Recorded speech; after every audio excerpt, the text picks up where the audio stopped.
The men who read erotica. Who are they? Where are they? What type of occupations do they have? Are they bus drivers? Are they school teachers? Are they parents? Are they fathers? Are they best friends? Are they brothers? Are they your colleagues? Who are these men that love to read erotica? And why have they chosen this particular type of entertainment as opposed to adult videos and male-oriented magazines? Today, we are going to explore the world of erotica, erotic literature, from a male perspective. And hopefully we can gain some insight into how to write erotica for men. According to a Playboy article written December the 5th, 2018 by Rachel Kramer Bussell, we see that a growing number of men find an authenticity in erotica that is not found in pornography. For those of you who are curious about Rachel Kramer Bussell and want to know what is her position and what is her authority on being able to speak on such a topic, she is an erotica author and anthology editor.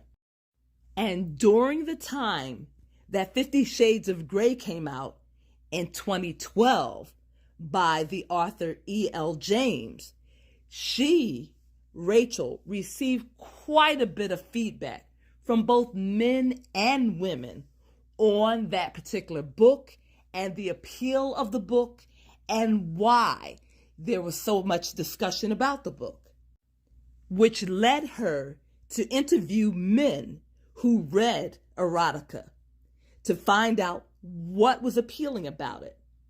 And from what the article states, these men have said that the pleasure they find in reading this type of material goes beyond the popular public opinion that men are simply reading erotica in order to escape into a world of fantasy.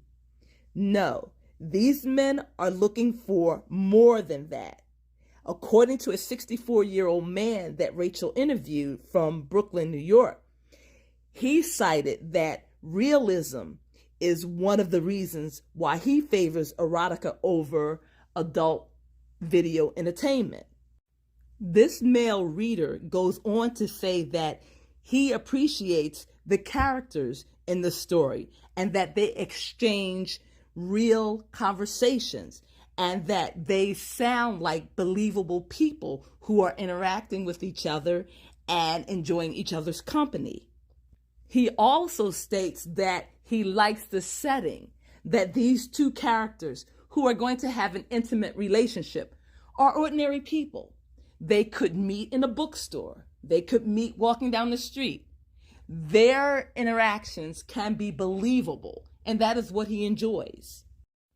A 42-year-old Florida man states that the explicit erotic videos that can be found online are not appealing to men, and that they are gravitating away from that type of entertainment and are also transitioning away from adult male magazines and instead are reading literature like The Philosophy of the Boudoir.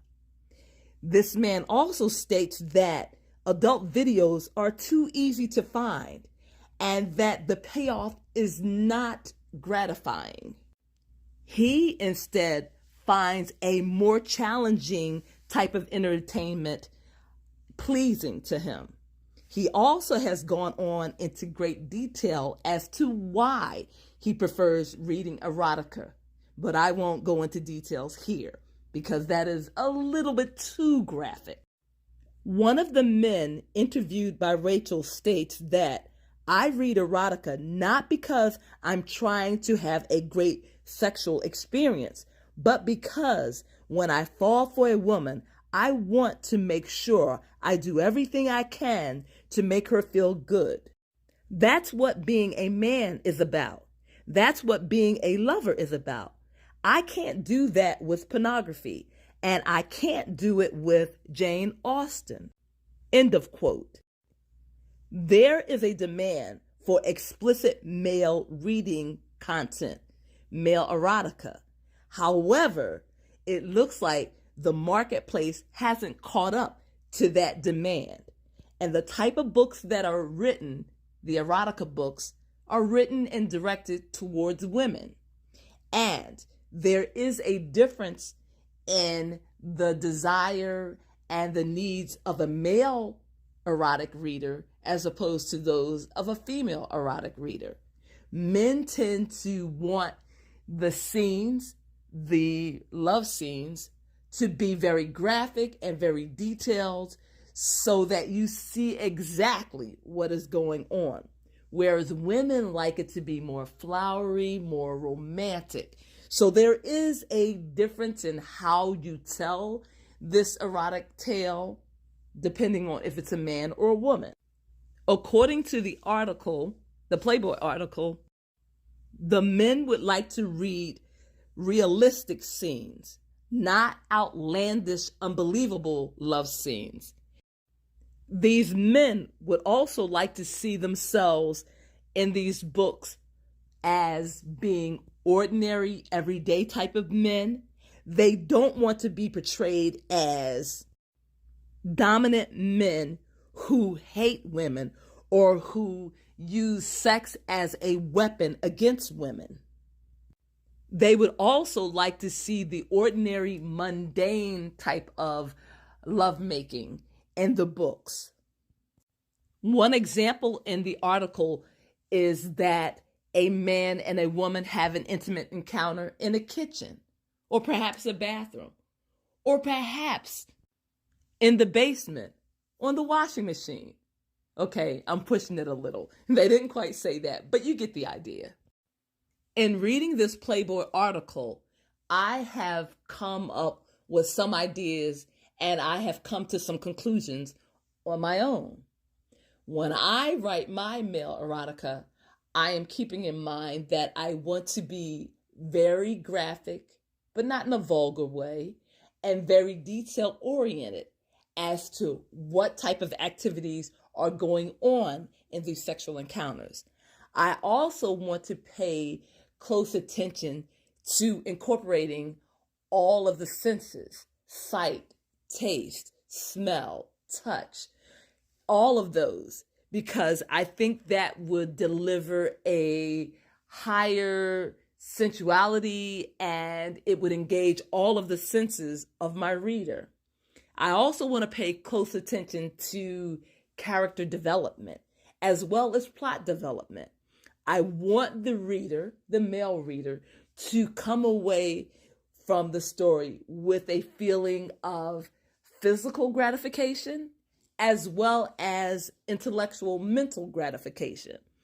And in doing my research and in trying to find out what men are interested in and what they like, and the fact that I need to keep in mind that men are very visual, this, I believe, will help me in my writing, because I do want to tap into that male market, because I believe if I find a niche, and if you find a niche and you fill that niche, you can become very successful and you can create a brand and a name for yourself.